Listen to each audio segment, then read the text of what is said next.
চুরি ডাকাতির সিনেমা তো আপনারা কম বেশি সবাই দেখেছেন, কিন্তু আজকে আমি যেই মুভিটা আপনাদের সঙ্গে শেয়ার করতে চলেছি সেটা অন্য সব মুভির থেকে সম্পূর্ণ আলাদা। আজকের গল্প এমন একটা চোরকে কেন্দ্র করে যাকে চোর বললেও ভুল হবে, বরং তাকে আর্টিস্ট বলা যায়। কারণ বছরের পর বছর চুরি করে যাওয়া সাধারণ কোনো চোরের কাজ না, এটা শুধুমাত্র শিল্পীরাই করতে পারে। মানুষের সামনে হঠাৎ করে গায়েব হয়ে যাওয়া ছিল তার স্পেশাল ক্ষমতা। মুভির শুরুতেই এই গল্পের মূল চরিত্র ডায়াবলিক নামের একজন নামকরা চোরকে দেখা যায়। সে সবসময় সারা শরীরে একটা কালো মাস্ক পরে থাকার কারণে কেউ এখন পর্যন্ত তাকে চিনতে পারেনি। এছাড়া সে এতটাই দক্ষ একজন চোর যে আজ পর্যন্ত কোনো পুলিশও তাকে ধরতে পারেনি। এমনই একদিন ডায়াবলিক ইতালির একটা ব্যাংক থেকে কিছু দামি জিনিসপত্র চুরি করে সেখান থেকে পালাতে থাকে। পুলিশও তার পিছু নেয়। একসময় পুলিশ ডায়াবলিকের পথ আটকে ফেলে এবং তাকে ঘিরে ফেলে। সবাই ভেবেছিল আজ হয়তো তারা ডায়াবলিককে গ্রেপ্তার করতে পারবে, কিন্তু অদ্ভুতভাবে দেখা যায় ডায়াবলিক তার গাড়ির একটা বাটন চাপ দেওয়ার সাথে সাথে রাস্তার নিচের অংশ উঁচু হয়ে যায় এবং ডায়াবলিক তার গাড়ি চালিয়ে একেবারে পুলিশের মাথার উপর দিয়ে উড়ে যায়। এইসব দেখে সেখানে থাকা সব পুলিশ স্তব্ধ হয়ে যায়, তবুও তারা থেমে থাকে না, আবারও ডায়াবলিককে ধাওয়া করতে থাকে। তখন ডায়াবলিক তার গাড়ি থেকে কিছু বিষাক্ত গ্যাস ছাড়তে শুরু করে এবং পেছনে থাকা পুলিশ সেই গ্যাসের কারণে সাথে সাথে জ্ঞান হারিয়ে ফেলে। এইসব দেখে পেছনে থাকা ইন্সপেক্টর গ্যাংকো নিজেই গাড়ি থেকে ডায়াবলিককে ধরতে ধাওয়া করে। কিন্তু অবাক করা বিষয় হলো কিছুক্ষণ যাওয়ার পর তারা দেখতে পায় ডায়াবলিকের গাড়িটা রাস্তার পাশে উল্টো পড়ে আছে, কিন্তু ডায়াবলিককে আর কোথাও খুঁজে পাওয়া যায় না। এতে পুলিশেরা বেশ হতাশ হয়ে পড়ে। অন্যদিকে একটা পার্টিতে জর্জিও নামের একজন ডিফেন্স মিনিস্টারকে দেখা যায় যে তার বন্ধুর সঙ্গে কথা বলছিল। সে পার্টিতে ইভা নামের একজন সুন্দরী নারীকে দেখা যায়। জর্জিও ইভাকে স্বাগত জানায়। জানা যায় যে ইভা এই শহরের একজন নামকরা বিজনেসম্যান, তবে এই ব্যবসাটি তার নিজের তৈরি নয়। সে একজন বৃদ্ধ বিলিয়নারকে বিয়ে করেছিল এবং তার মৃত্যুর পর সব সম্পত্তি এবং কোম্পানি এখন ইভার হয়ে গেছে। ইভা তার সৌন্দর্য এবং আভিজাত্যের জন্য সবসময় আলোচনায় থাকত।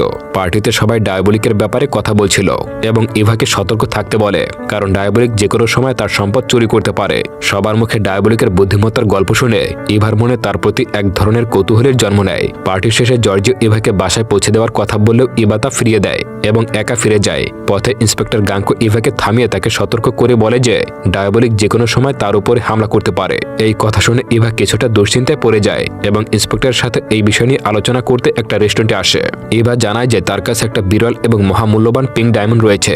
গাঙ্কো নিশ্চিত ছিল যে ডায়াবলিক অবশ্যই সেটা চুরি করার চেষ্টা করবে, তাই সে ডায়াবলিককে ধরার জন্য ইভার থেকে সব তথ্য নিয়ে নেয়, যে সে কোন হোটেলে উঠেছে এবং সাথে কেউ আছে কিনা সবকিছু।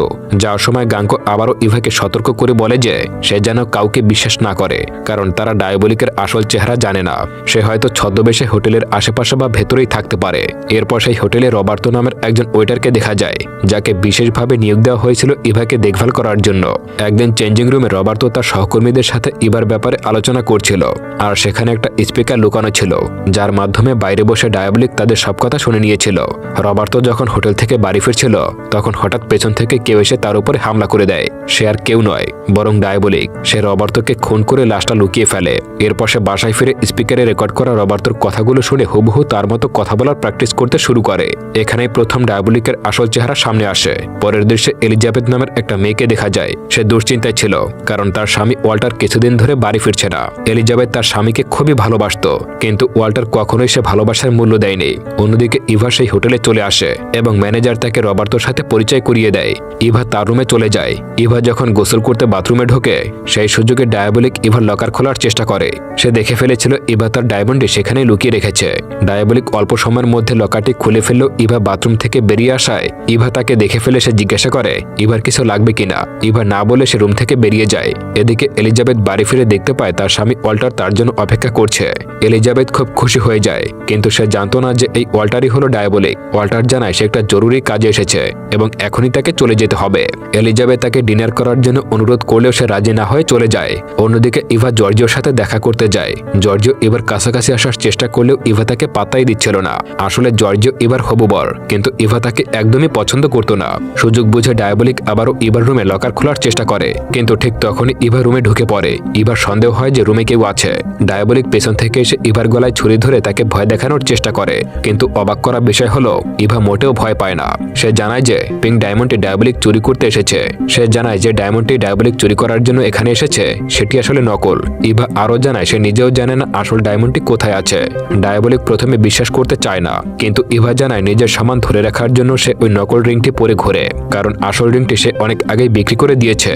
ডায়াবলিক তাকে শাসিয়ে যায় যে সে যদি মিথ্যা বলে তবে পরের বার এসে তাকে খুন করবে, কিন্তু ইভা মোটেও ঘাবড়ায় না, বরং সে ডায়াবলিকের প্রতি আকৃষ্ট হতে শুরু করে, কারণ সে আগে থেকে ডায়াবলিকের ফ্যান্টাসিতে ছিল। ডায়াবলিক সেখান থেকে দ্রুত চলে যায়।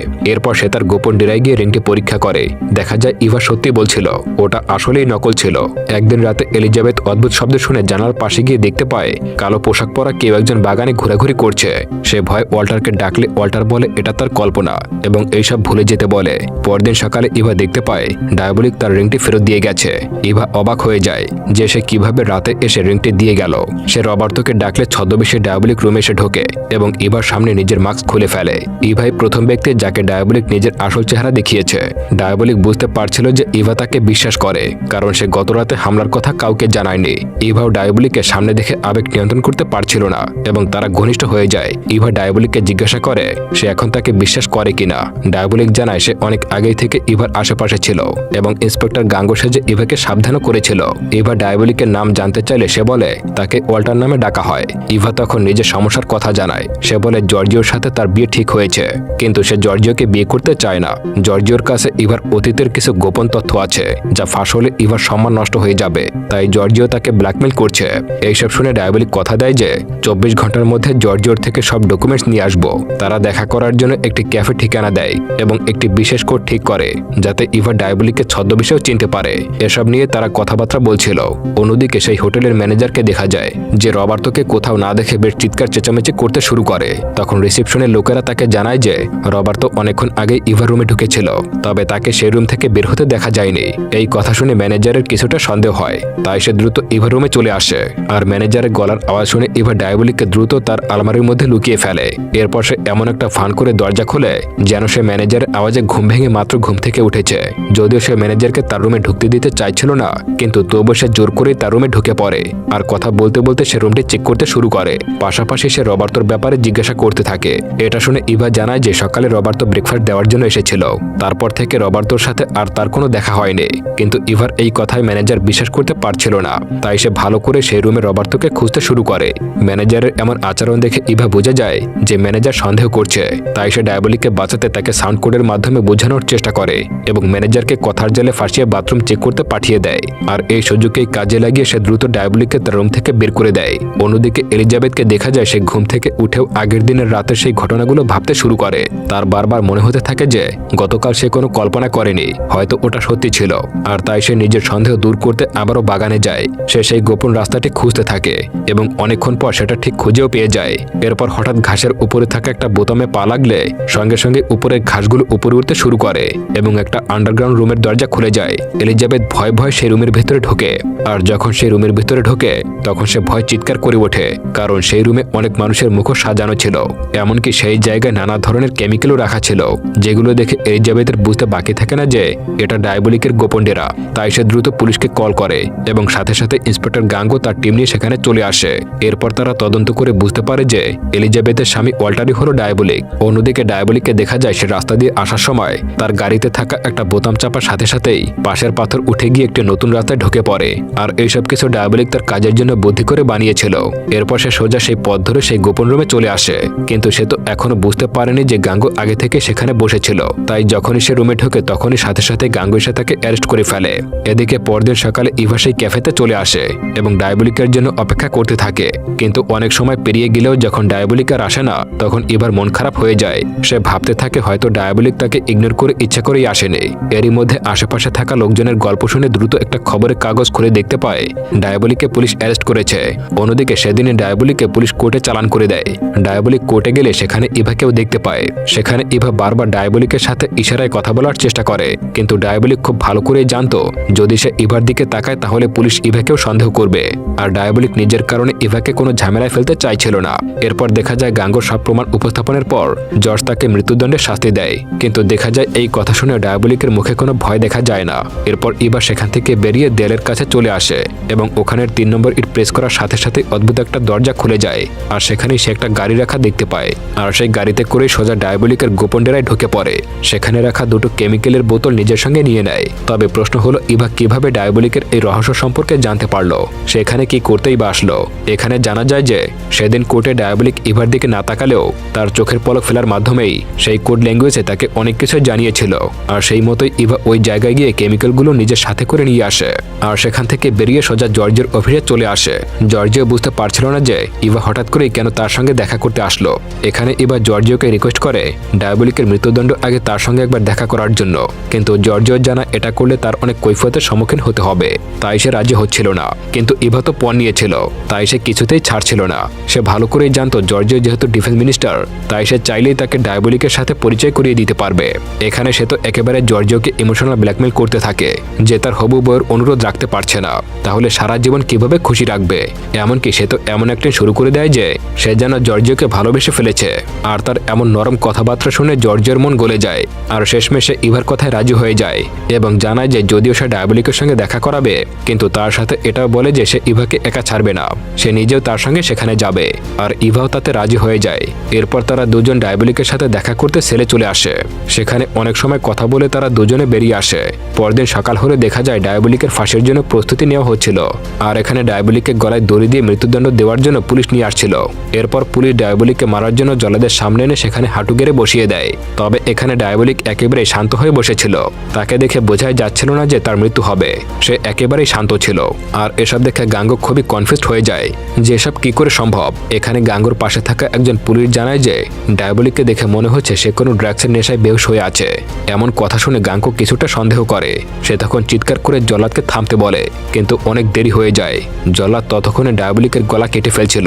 গাঙ্গো দ্রুত সেখানে সে মুখোশ খুলেই দেখতে পায় ওটা আসলে ডায়াবলিক নয়, ওটা ছিল জর্জিও।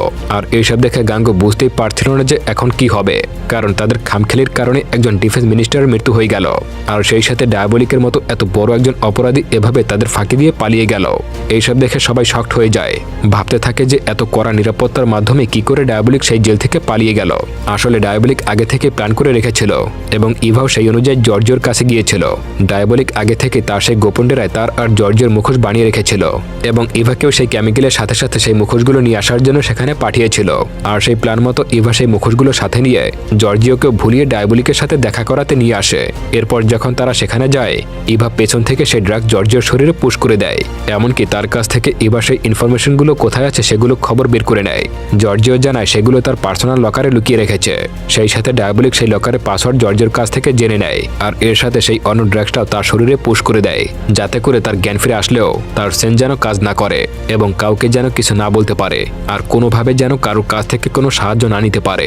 এরপর সে দ্রুত নিজের মুখোশ আর জামা কাপড় জর্জিওকে পরিয়ে দেয় আর জর্জিওর মুখোশ আর জামা কাপড় সে নিজে পরে নেয় আর সেখান থেকে ইভার সঙ্গে বেরিয়ে যায়। একেবারে পারফেক্ট প্ল্যান, কেউই বুঝতে পারল না। যদিও ডায়াবলিক এসব কাজ একেবারেই প্রফেশনাল ছিল, কিন্তু ইভা প্রথমবার করলেও সে এমনভাবে কাজগুলো করছিল যা দেখার মতোই ছিল।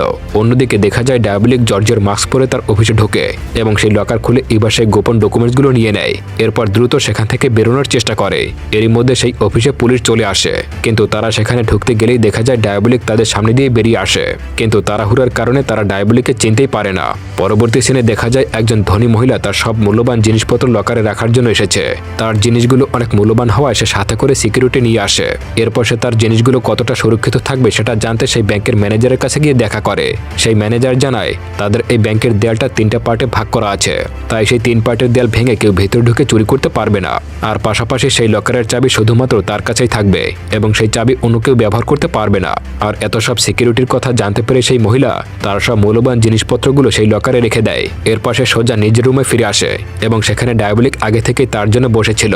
আর এখানেই জানা যায় ডায়াবলিক আসলে ইভাকে ছদ্মবেশে সেই জায়গায় পাঠিয়েছিল সিকিউরিটি সিস্টেমের সব ইনফরমেশন কালেক্ট করার জন্য। আর যেহেতু তাদের সবকিছু জানা হয়ে গেছে, তাই এবার সেই মূল্যবান জিনিসগুলো চুরি করার প্ল্যান করতে শুরু করে। অন্যদিকে গাঙ্গুকে দেখা যায় সে এখন পাগলের মতো হন্যে হয়ে ডায়াবলিককে খুঁজতে শুরু করেছে। সে পুরো শহরের ব্যাংকের লকারগুলোতে রাখা জিনিসপত্রগুলো লিস্ট বের করে এবং খুঁজতে শুরু করে কোন লকারের সব থেকে দামি জিনিসপত্র রাখা আছে, কারণ সে তো এটা ভালো করে জানতো যে ডায়াবলিক কোনো ছোটখাটো জায়গায় চুরি করবে না। এমনি করে খোঁজ লাগিয়ে গাঙ্গো সেই লকারে খবর পেয়ে যায় এবং তখন থেকেই সেই লকার রক্ষা করার জন্য সব রকমের প্রস্তুতি নিতে শুরু করে।